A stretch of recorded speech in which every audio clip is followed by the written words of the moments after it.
மகாராஜா விட்டுட்டு போன பதவியை வந்து அண்ணாமலையார் ஏத்துக்கிறாரு. அதனாலதான் அவருக்கு வந்து நம்ம மகுடாபிஷேகம் பண்றாங்க. இது வந்து நம்ம கோயில் அண்ணாமலையார் கோயில ஒவ்வொருத்தவங்களுக்கும் ஒரு முறை இருக்கு. இது வந்து பாத்தீங்கன்னா வன்னிய குல அவங்களுக்கு அந்த முறை இருக்கு. ஸோ இந்த முறையை பத்தி ஐயா, இந்த முறை வந்து பாத்தீங்கன்னா இப்போ வந்து முன்னாடி இருந்த நீதி என்னன்னா, யார் இறந்தாலும் அடுத்து ஒரு அரசர் அந்த இடத்துக்கு வந்து ஒருத்தர் வரணும். இப்போ வந்து இவருக்கு வந்து அருணாச்சல புராணத்தில் குறிப்பிட்டபடி வந்து பாத்தீங்கன்னா இவருக்கு மகன் இல்லாதனால சிவபெருமான் தான் இவருக்கு மகனான்னு இன்னைக்கு வந்து இந்த ஈம கரிம காரியங்களை செய்யறாரு, திதி கொடுக்குறாரு. அந்த நிகழ்ச்சிக்கு அடுத்த நாள் வந்து அவர் மகுடாபிஷேகம் செய்து அரசராக அவர் முடிச்சு விட்டுக்கிறார். என்னன்னா சிவபெருமானுக்கு வந்து வல்லால மகாராஜா வந்து மகனா பிறக்கிறதுனால இந்த ஈம காரியங்களை அவர் செய்துட்டு அப்பா இறந்ததன் காரணமா அடுத்த நாள் அவர் முடிச்சு விட்டுக்கிறார்.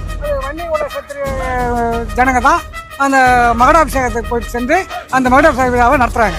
நம்ம அவருடைய வல்லால மகாராஜா மடாலயம் அங்கிருந்து ஊர்வலமாக இந்த வன்னி இளைஞர்கள்லாம் சென்று அவருக்கு பட்டாபிஷேகம் நடத்தி தான் அப்புறம் நாளைக்கு அவருக்குள்ள போவார்.